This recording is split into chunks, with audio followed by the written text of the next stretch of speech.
이제 우리 남문교회 파송 선교사님이십니다. 우리 한창호 목사님, 대만에서 선교하시는 목사님이신데 오랜만에 이렇게 가족이 함께 한국에 오셔서 지금 좀 쉼과 회복과 재충전 그리고 다음 사역을 위한 준비를 하고 계십니다. 여러분, 오늘은 선교사적인 삶이라는 제목으로 말씀 전해 주실 때 많은 은혜 누리시기를 바랍니다. 우리 큰 박수로 환영할까요?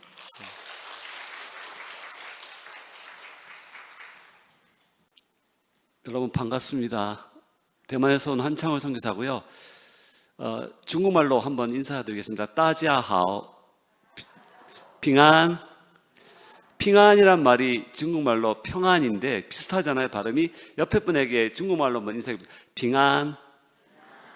평안 비슷하죠. 따지아하오는 여러분 안녕하세요. 그 다음에 핑안 간단한 말이기 때문에 여러분들이 그런 중국말을 배우시면 참 좋을 것 같다는 생각을 하고요. 여러분의 기도에 관심에 사랑을 감사를 드리고, 제가 4년 전에 이제 왔었던 것 기억으로는 4년 만에 이렇게 한국에 왔는데 또 귀한 남문교회에서 또 이렇게 말씀을 전할 수 있는 또 기회를 주셔서 감사하고, 무슨 말씀을 전할까 참 고민을 많이 하다가 하나님께서 말씀을 묵상하는 가운데 창세기 12장 1절 4절 말씀을 통해서 여러분들이 잘 아시는 말씀이지만 하나님이 아브라함을 부르셨던 그 하나님, 최초의 선교사, 제가 볼 때는 이 아브라함은 구약의 최초의 선교사로 부름을 받은 아브라함을 통해서 우리에게 주시는 교훈에 대해서 같이 또 나누고 묵상하고자 합니다. 우리 잠시 다시 기도하겠습니다. 하나님 감사합니다. 또 귀한 말씀 나눕니다. 하나님, 성령님께서 제 입술을 주장하시고 또 이 말씀이 우리 성도들의 심령 가운데 뿌리내릴 수 있도록 성령님이 친히 이 말씀을 통해서 각 사람에게 말씀해 주시고, 이 말씀을 통해서 우리 모두가 함께 주님의 은혜를 누리며 또 그런 그 말씀을 붙잡고 그리스도인답게 삶 속에서 선교사적으로 살아갈 수 있는 저희 모두가 될 수 있도록 저희들에게 힘과 능력과 지혜와 복을 내려 주시옵소서. 감사합니다. 예수님의 이름으로 기도합니다.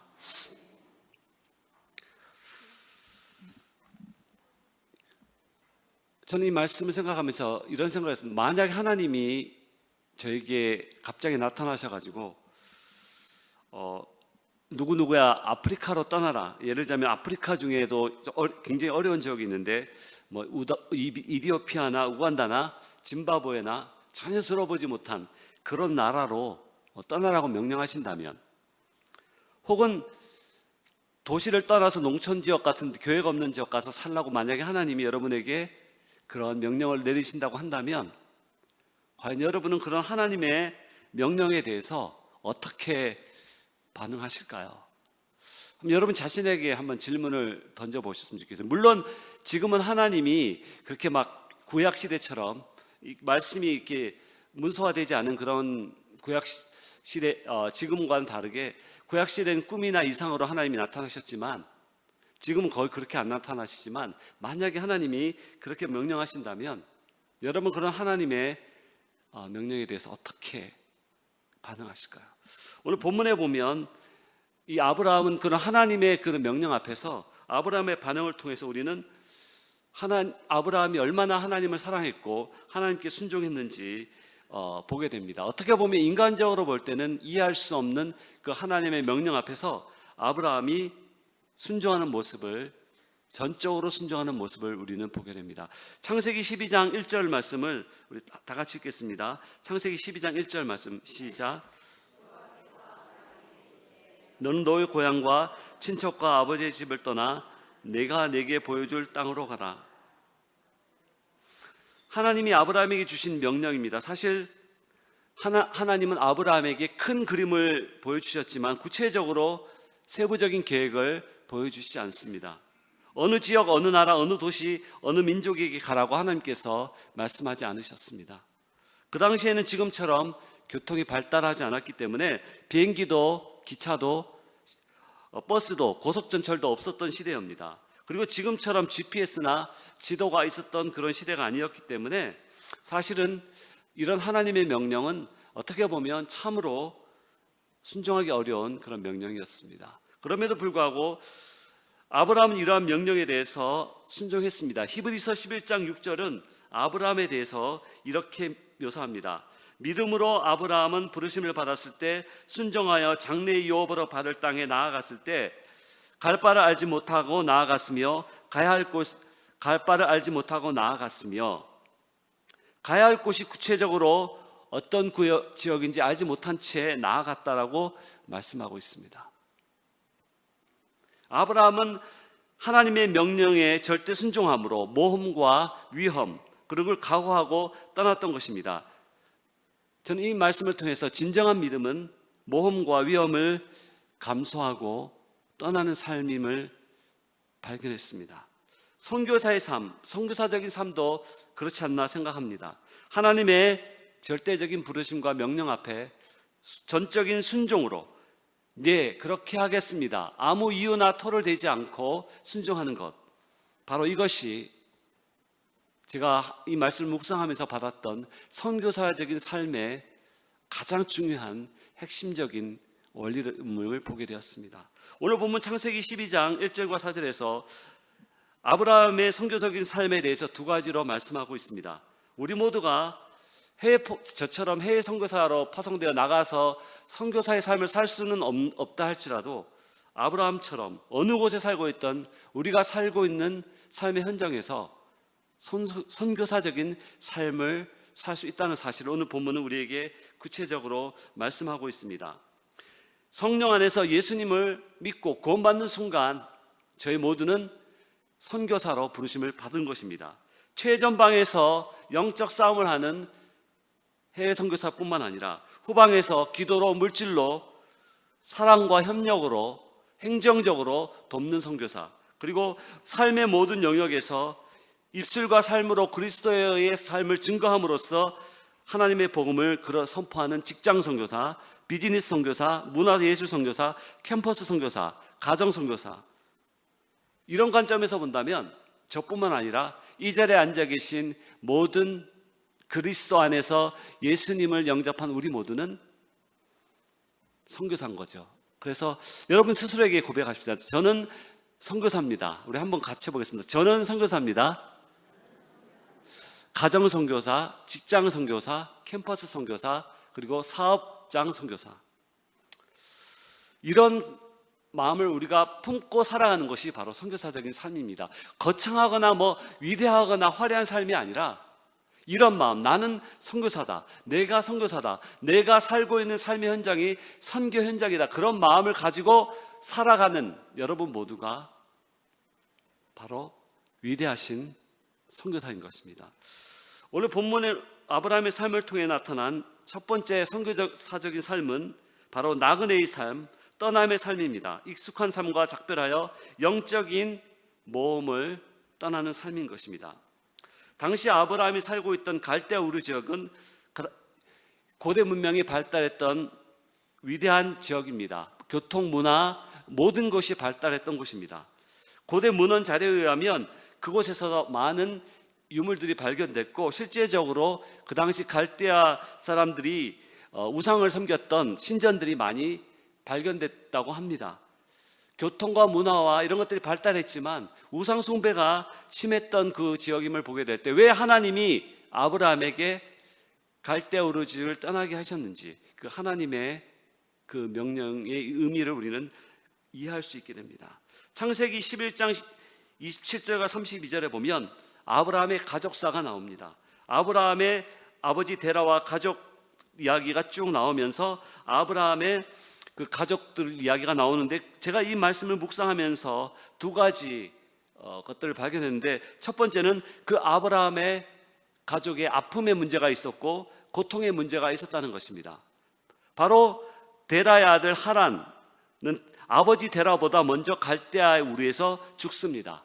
아들이 아버지보다 먼저 죽습니다. 그리고 아브라함의 아내 사레는 아이를 낳지 못하는 문제를 안고 있었습니다. 그 당시 유대 사회에서 아이를 낳지 못하는 것은 기업이 끊겨지는 아주 중대한 문제였습니다.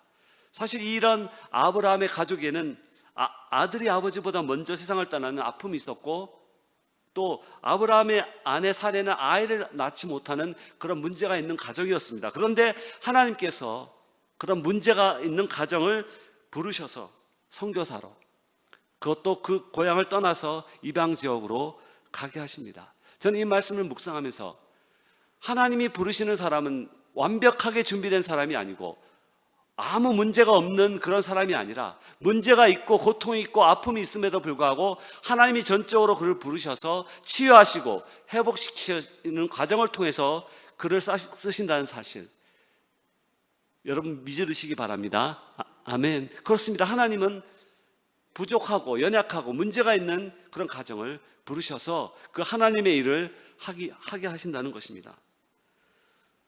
32절에 보면 아버지 데라가 가족을 이끌고 가나안 땅으로 가고자 했지만 고령의 나이로 인해 그 계획을 이루지 못하고 250세에 하란 땅에서 죽고 맙니다. 사실은 이미 그 아버지 데라는 하란 땅을 떠나서 갈 계획을 갖고 있었지만 그 계획이 이루어지지 못하고 아브라함을 통해서 하나님께서 이루시는 것을 볼 수가 있습니다.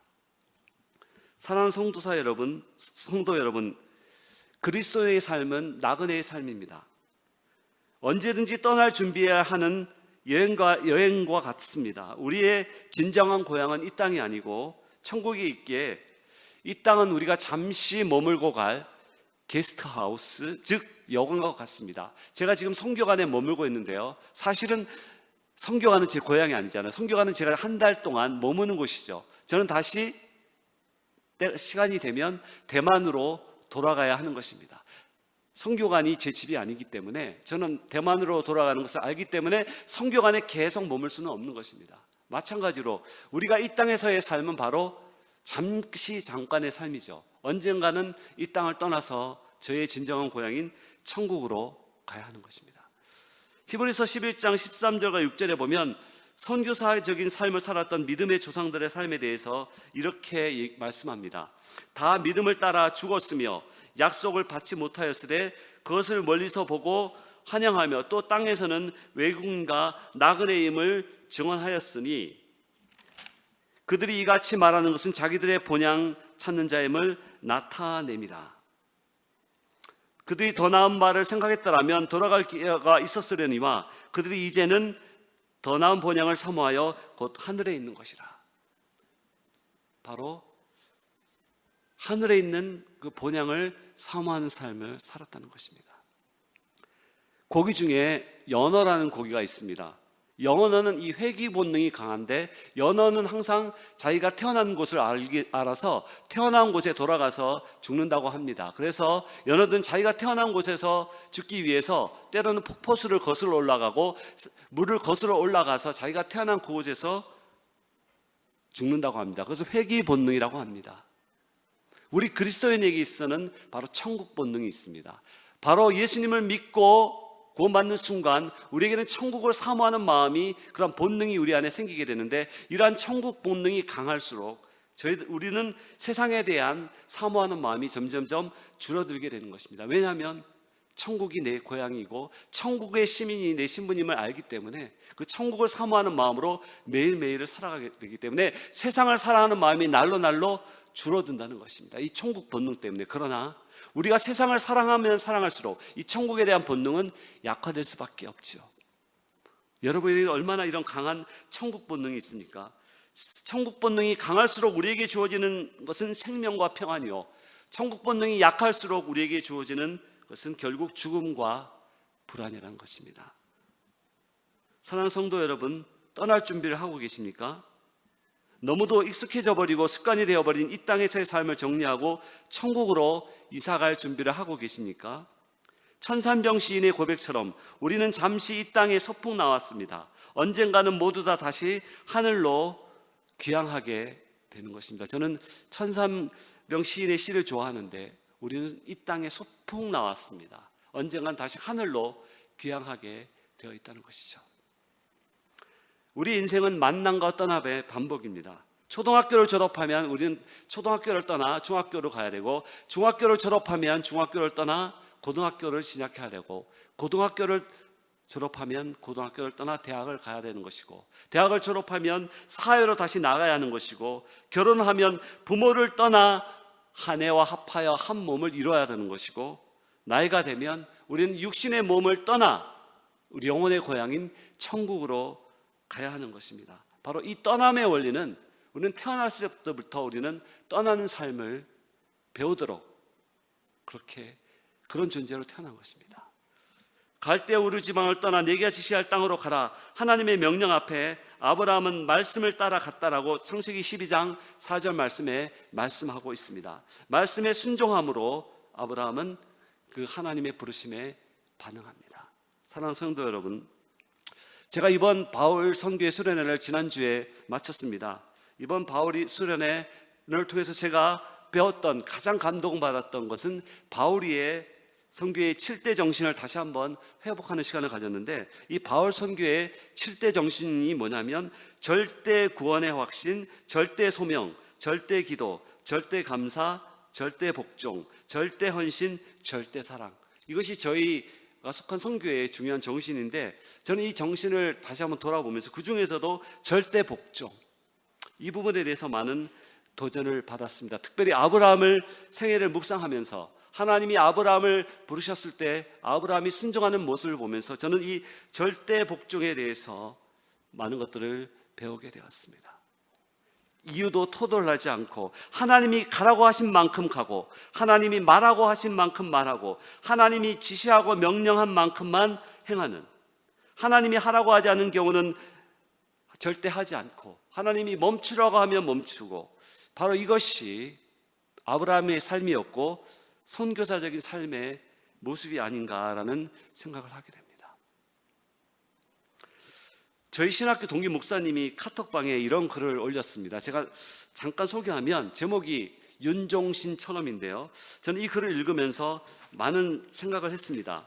잠깐 그분의 내용을 읽어드리겠습니다. 가수 윤종신 씨가 조만간 방송에서 하차하고 한국을 떠난다는 소식을 들었습니다. 이유인즉 늘 같은 환경 가운데서의 창작 활동이 어렵다라는 것입니다.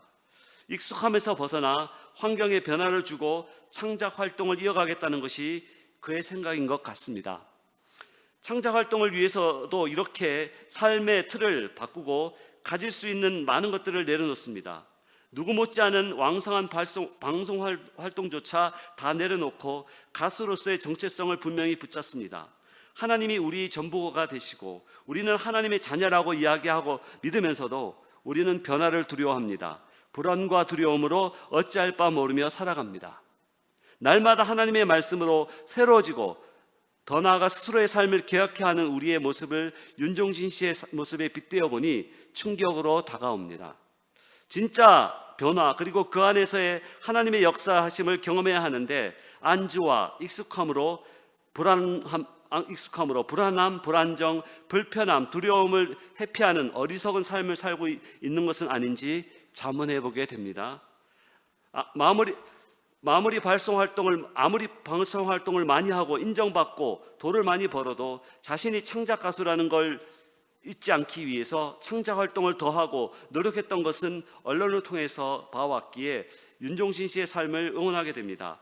그리스도인, 하나님의 자녀라는 것을 통하여 하나님의 그런 것을 정체성을 잃지 않기 위하여 우리는 얼마나 끊임없이 내려놓고 는 삶을 살고 있는지 반성하게 됩니다. 우리는 그리스도인이면서도 인정받는 것, 돈, 권위, 자존심과 같은 것들 때문에 끊임없이 현실의 삶에 묶여 있습니다. 두려움과 불안은 우리가 피해야 할 것이 아니라 하나님께 나아가는 도구가 되어야 합니다. 하나님의 은혜를 구하는 이유가 되어져야 합니다. 윤종신 씨의 삶을 통해서 저는 내려놓는 법, 하나님을 위해서 모험을 떠나는 삶의 모습을 보게 됩니다. 제가 아는 동기 목사님이 이런 글을 남겼습니다. 사실은 저도 이걸 읽으면서 선교사로서 제 자신의 모습을 많이 돌아볼 수 있습니다. 정말 내가 그리스도인이라는 정체성, 선교사라는 그 신분과 정체성에 대해서 얼마만큼 확신을 갖고 정말 이것 때문에 내려놓아야 될 것을 정말 내려놓고 있는지 저 스스로에게 심각한 질문을 한번 던져봤습니다. 과연 나는 그리스도인, 선교사라는 이 신분에 대해서 얼마만큼 확신을 갖고 있고 중요하게 여기고 소중하게 생각하고 있는가? 일반인도 저렇게 하는데 가수도 저렇게 그 자기의 창작 활동을 위해서 모든 것을 내려놓는데 과연 나는 얼마만큼 내려놓고 있는가? 저는 저 자신을 많이 반성했습니다. 사랑하는 성도 여러분, 선교사적인 삶은 어려운 것이 아닙니다. 익숙함과 안정적인 삶, 안일한 생활 습관과 사고방식의 틀에서 벗어나 하나님을 위해 기꺼이 대가를 지불하며 모험도 위험도 손해도 불편함도 감수함을 기꺼이 사는 것입니다. 꼭 선교지에 있거나 선교지를 가야만 이루어지는 것이 아닙니다. 내가 처한 삶의 현장 속에서 교사로, 사업가로, 직장인으로, 공무원으로, 학생으로, 가정주부로 부르신 하나님의 명령에 절대 순종하며 편안함보다 불편함을, 이익보다는 손해를, 권리보다는 의무를, 복받는 것보다는 고난을 선택하며 살아갈 때 그것이 곧 선교사적인 삶인 것입니다. 그래서 저희 바울선교에서는 불편하게 삽시다. 이게 저희 바울선교의 모토입니다. 안일함과 편안함보다는 불편하게 삽시다. 이것이 이동희 목사님이 주장해 오셨고 또 저희 바울선교사도 그것을 쫓아서 가능하면 불편하게, 편안함보다는 살려고 노력을 많이 하고 있어요. 저도 그런 삶을 살려고 노력은 하지만 쉽지는 않습니다. 그러나 바로 이러한 삶이 선교사적인 삶인 것입니다. 사랑하는 성도 여러분, 하나님께서 우리를 선교사적인 삶으로 부르셨습니다. 익숙함, 내가 편안함, 안일함 이것이 아니라 정말 여러분 모두가 삶의 현장 속에서 주님을 위해서, 그리스도를 위하여, 복음을 위하여 기꺼이 고난을 선택하고 안일함 대신에 편안함 대신에 불편함을 선택하며 이웃을 섬기기 위하여 기꺼이 나의 것을 내려놓는 그런 삶을 여러분이 사실 때 여러분은 비록 해외 선교 현장에 있지 않다 할지라도 여러분의 삶의 현장 속에서 바로 선교사로서 살아갈 수 있다는 사실을 믿으시고 그러한 삶을 모두가 믿음으로 사실 수 있기를 주님의 이름으로 축원합니다. 두 번째로 아브라함을 통해서 나타난 선교사적인 삶은 하나님만이 나의 유일한 복의 근원 되신 분을 매 순간마다 인정하는 가운데 하나님의 복을 끊임없이 흘려보내고 유통시키는 삶을 사는 것입니다. 창세기 12장 1절부터 3절 말씀을 다시 한번 읽겠습니다. 다 같이 읽겠습니다. 시작.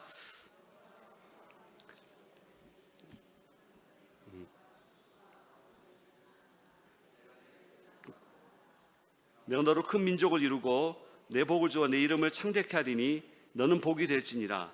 너를 축복하는 자에게는 내가 복을 내리고 너를 저주하는 자에게는 내가 저주하거니와 땅의 모든 족속이 너로 말미암아 복을 얻을 것이라.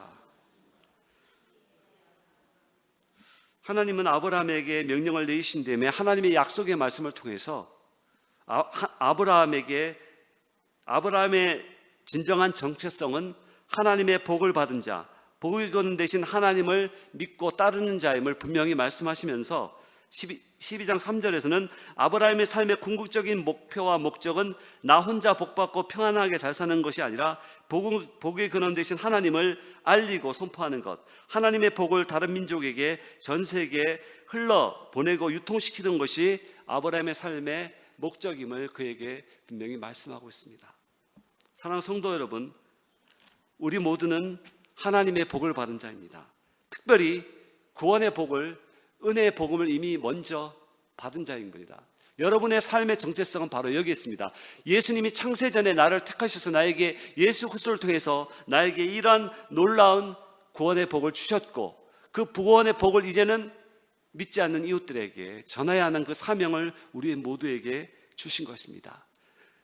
베드로후서의 말씀에 보면 보배롭고 지극히 큰 약속을 우리에게 주셨으니 그 약속을 주신 목적은 우리로 하여금 세상에 썩어질 것을 피하여 신성한 성품에 참여하는 자가 되게 하려 하십니다. 바로 신령한 복을 우리에게 주셨다라고 말씀하면서 그 복을 주신 목적은 우리를 통해서 우리가 그런 복을 받은 자로서 그걸 하나님의 구원의 복을 받은 자답게 그런 삶을 살도록 하나님께서 부르셨다고 말씀하고 있습니다. 베드로전서 2장 7절과 10절 말씀에 보면 그리스도인의 삶의 정체성에 대해서 이렇게 말씀합니다. 우리는 왕같은 특별히 베드로전서 2장 9절에 보면 너희는 왕같은 제사장이요 택하신 족속이요 하나님의 족속이요 그리고 하나님의 기이한 복을 선전하는 자라 이렇게 말씀하고 있습니다. 사랑하는 성도 여러분, 나는 예수님을 사랑한다. 그러나 크리스찬을 싫어한다. 왜냐하면 그들은 예수님을 닮지 않았기 때문이다. 이건 인도 간디가 한 말인데, 저는 이 말씀을 생각하면서 많은 회개를 했습니다. 과연 나는 예수님을 사랑한다고 말하는 자로, 구원의 복음을 받은 자로 과연 예수님의 모습을 닮은 삶을 선교지에서 살아가고 있는가? 과연 선교지에 있는 그 대만 사람들이 나의 삶과 사역을 보고 과연 예수님을 보고 있는가? 내 자신을 반성해 보면서 회개하는 시간을 많이 가졌습니다. 우리가 예수 그리스도를 닮은 삶을 살아내지 못하면 우리가 선포하는 복음은 설득력을 잃을 뿐만 아니라 불신자들에게 더 깊은 불신과 혐오감을 심어줄 뿐이다. 어느 분이 이렇게 말씀했습니다. 저는 그래서 이 말씀을 보면서 내가 선교지에서 복음을 전하는 것도 중요하지만, 대만 사람들에게 중국어로 복음을 열심히 전하는 것도 중요하지만, 선교사로서 내가 예수님의 닮은 모습을 보여주지 않는다고 한다면 제가 아무리 유창한 중국어로 그곳에 복음을 외친다 할지라도 그 복음이 결국은 영향력을 미치지 못할 뿐만 아니라 오히려 복음을 듣는 사람들에게 혐오감과 더 아픔을 심어줄 수 있다는 것입니다. 사랑하는 성도 여러분, 우리의 정체성은 바로 하나님의 복을 받은 자요, 나의 복음의 근원 되신 하나님만이 나의 복의 근원이 되시고 유일한 복의 근원이심을 날마다 인정하는 가운데 그 하나님의 복음을 나만 누리는 것이 아니라, 내 가족, 내 교회만 누리는 것이 아니라 그 복이 나를 통해서 내 직장 안에 그 복을, 하나님의 구원의 복음을 알지 못하는 내 이웃, 내 친구, 내 사업터에 있는 동료, 상사들에게 그 복이 흘러들어가고 그들이 나로 인해서 그 복을 누리고, 요셉을 통해서 보디발의 온 가족이 복을 받았던 것처럼 바로 여러분들의 삶을 통해서, 그리고 선교 현장에서 저의 삶을 통해서 그 하나님의 복이 그분들도 같이 누리고 경험하는 것입니다. 바로 이것이 선교사적인 삶인 것입니다. 어렵지 않습니다. 문제는 우리가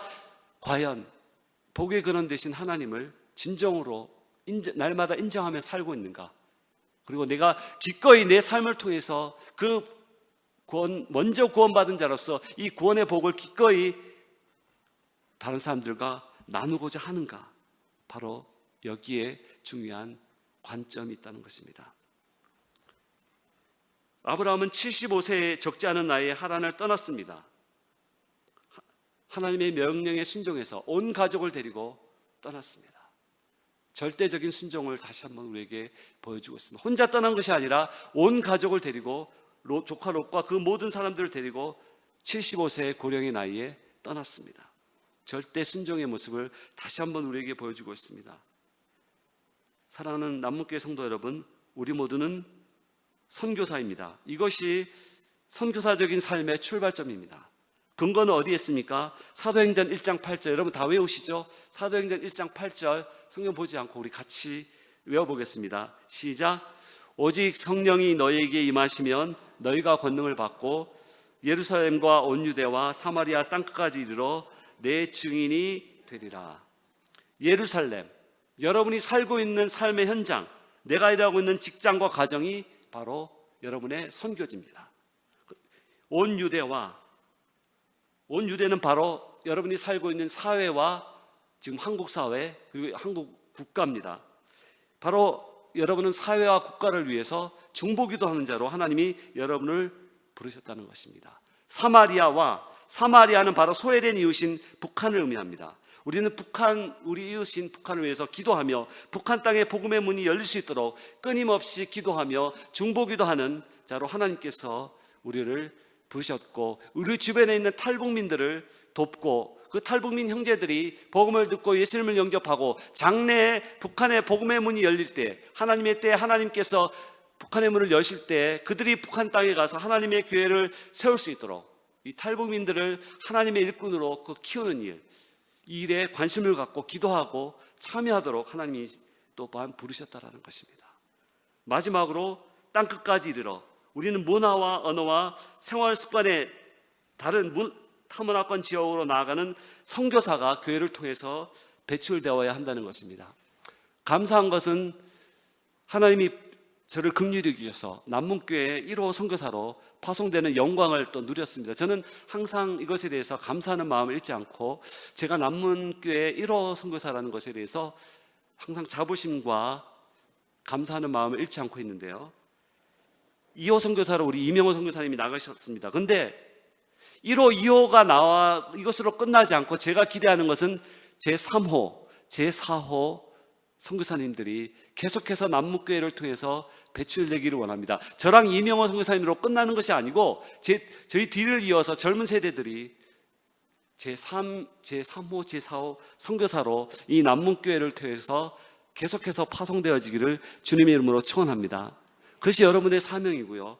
저는 이 남문교회 청년들 가운데 그런 헌신된 일꾼들이 일어나서 뒤를 이어서 최근 선교사 파송이 점점 감소되고 많은 선교사님들이 선교지에서 강제 귀국당하는 그런 일들이 벌어지고 있는 상황에서 많은 젊은이들이 교회를 떠나고 헌신하지 않는다고 하는 이런 참으로 힘든 상황 속에서 교회 선교비가 줄어들고 교회가 더 이상 선교에 관심을 갖지 않는다라는 안타까운 상황 속에서 남문교회는 정말 하나님의 이 지상명령인 선교사적인 선교를 감당하기 위해서 아브라함을 통해서 저희들에게 말씀하셨던 것처럼 여러분의 삶의 현장 속에서 선교사적인 삶을 살실 뿐만 아니라 교회 안에서 많은 젊은이들이 선교에 헌신할 수 있도록 말씀으로 기도로 격려해주고, 그래서 이 어려운 시대에 정말 이 남문교회가 선교에 기속적으로 참여할 뿐만 아니라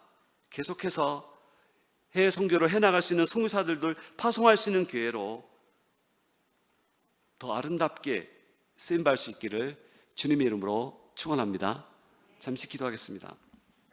하나님 아버지 감사합니다. 하나님 저희들에게 이 귀한 말씀을 주시고 또 이 말씀을 통해서 선교사적인 삶을 사는 것의 중요성을 말씀하시니 감사합니다. 아브라함처럼 저희들이 어느 곳에 있든지 선교사적인 삶을 살아낼 수 있도록 힘을 주시고 지혜를 주시고 저희를 통해서 저 주변에 있는 이웃들이, 안 믿지 않는 직장의 동료들이, 주변에 믿지 않는 이웃들이 주님께 돌아오는 놀라운 역사가 일어나게 하시고 또 남문교회를 통해서 계속해서 정말 주님의 이 선교 사역을 이어갈 수 있는 그런 선교사들이 파송되는 그런 교회가 될 수 있도록 하나님께서 남문교회에 복을 주시고 남문교회 목사님에게 지혜와 능력을 주시고 우리 성도들에게도 그런 비전과 꿈을 허락하여 주시옵소서. 그래서 이 교회를 통해서 하나님의 위대하신 이 지상명령이 중단되지 않고 끊임없이 계속해서 이어져 나갈 수 있도록 주님께서 함께해 주시옵소서. 감사드리며 예수 그리스도의 이름으로 기도합나이다. 이제 간단히 저희 선교 사역을 보고하는 시간을 갖겠는데요. 좀 파워포인트로 좀 보여주셨으면 좋겠습니다. 저희 가족 사진입니다. 저희가 이제 오기 전에 찍은 사진인데 제가 좀 이렇게 보면 사진 보면 제가 살이 많이 쪘을 거예요. 근데 지금은 살이 좀 빠졌습니다. 하나님의 은혜로 많이 뺐습니다. 하나님의 은혜로 가족 사진이고요. 두 번째로 넘기시면 저희 전반기 저희 사역은 타이난에서의 언어 공부 및 구주단교회에서 협력 사역이고 중반기는 타이종 성광교회에서 협력 사역 및 선신단교회 목회 사역, 그리고 지금은 앞으로 이제 내년에 새로운 사역을 위해서 기도하며 준비하며 재무장하는 그런 시간을 갖고 있습니다. 넘겨주시고, 이거는 2008년 타이난에서 구주단교회에서 사역을 마무리하면서 제가 설교하는 그런 장면이고요. 그 뒷부분에 보면 제가 축도하는 장면이 나옵니다. 그리고 타이종 선신당 교회에서 목회 사역인데요. 여기 세례를 주고 있는데 이 천뽀뽀라고 제가 저희들이 복음을 전해서 예수님을 영접하고 세례를 받는데 세례 받고 나신 지 얼마 안 돼서 소천하셨어요. 감사하게도 예수님을 믿고 돌아가셔서 너무도 감사해. 저희들에게 있어서는 참 의미 있는 병상 세례였습니다. 그 다음에 저희 뒷부분에 보면 이 자매가 있는데 이 자매가 세례 받고 이제 중국으로 갔는데 그날이 세례 받는 날이 졸업식이에요. 그래서 바로 세례 받고 그다음 바로 학교 가서 졸업을 하고 중국으로 떠났습니다. 제가 알기로는 중국에서 믿음 생활을 잘 하고 있는 걸로 알고 있는데 저에게 있어 굉장히 의미 있는 세례식이었습니다. 그 다음에 보면 저희는 이제 주일마다 이렇게 설교를 하는 설교 사역이고요. 신방에서 하나님의 말씀을 나누고 있는 그런 사역입니다.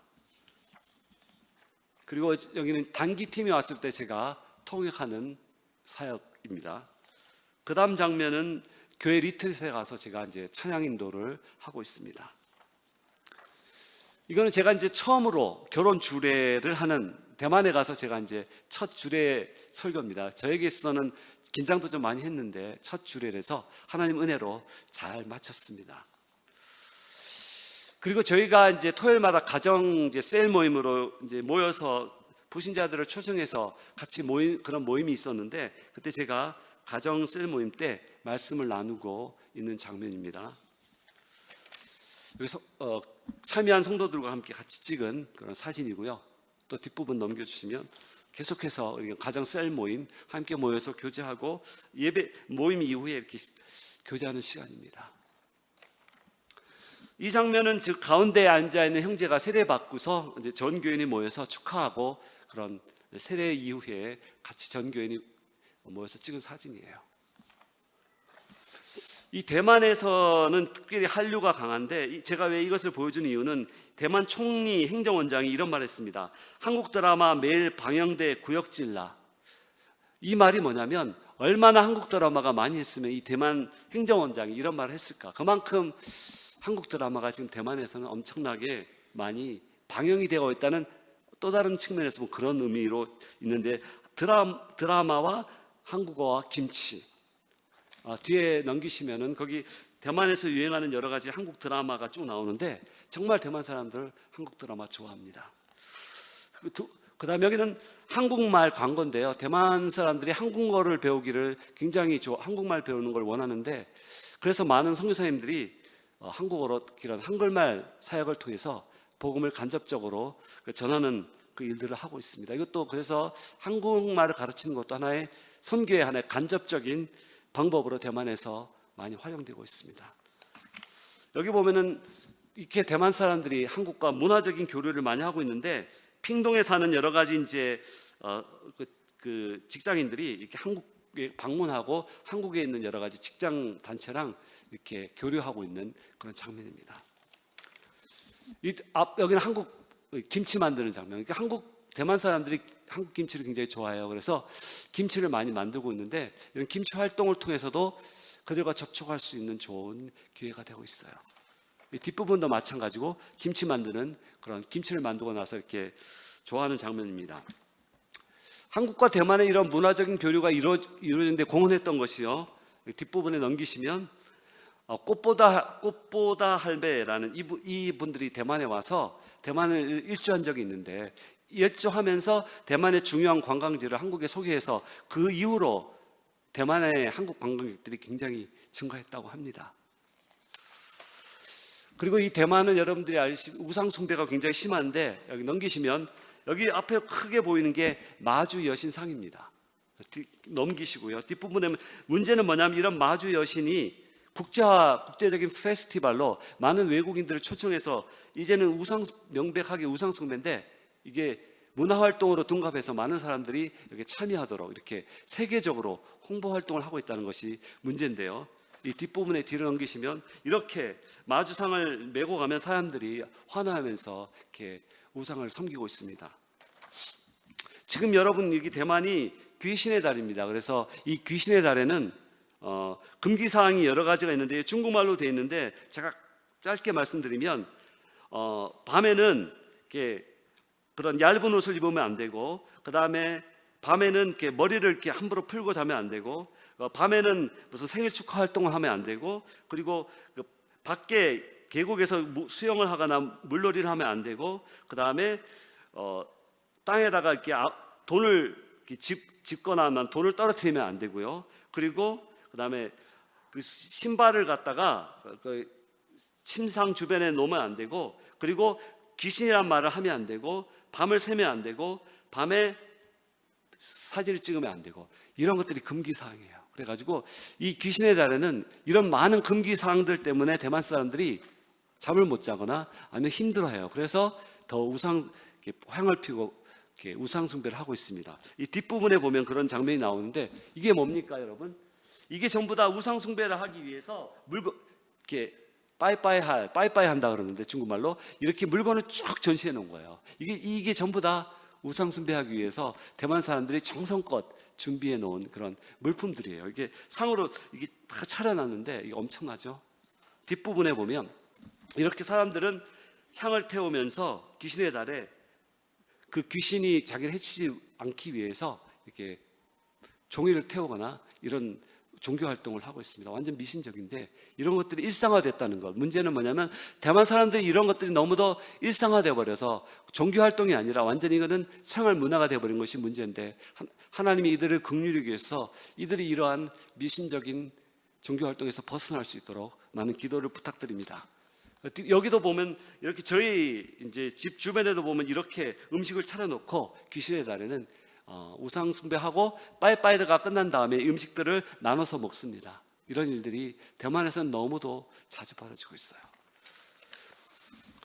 대만에서 5월 17일 날 그 동성연애가 합법화가 됐습니다. 그래서 아시아 최초의 동성연애 합법화 국가가 대만인데 이 장면은 뭐냐면 많은 동성연애 지지자들이 국회 그 결정을 놓고 밖에서 기다리고 있는 장면이에요. 지금 또 뒤를 넘기시면 여기 보면 표결로 59대 24로 국회 표결로 동성연애 법안이 통과되는 장면입니다. 여기 기권표를 던진 분들 중에 여기 보면 기권이 5명인데 이 5명 중에 상당수가 크리스찬입니다. 크리스찬들이 기권표를 던졌어요. 반대표가 아니라 기권표. 왜냐하면 찬성표를 던지면 당에서 손해보잖아요. 자기가 정치적 입장도 있고 자기 지역 국민들의 그것도 있기 때문에 그런 선거를 생각해서 이 많은 크리스찬들이 포기표를 던졌습니다. 결국은 그거 상관없이 통과되고 말았습니다. 뒷부분에 넘기시면 동성연애 합법안이 통과된 다음에 많은 대만 사람들이 좋아하고 지지자들이 지금 환호하고 막 좋아하는 그런 모습이에요. 안타깝게도 뒷부분에 이게 수많은 사람들이 지금 모여서 다 지지자들인데 엄청난 많은 사람들이 지지하고 있는 장면입니다.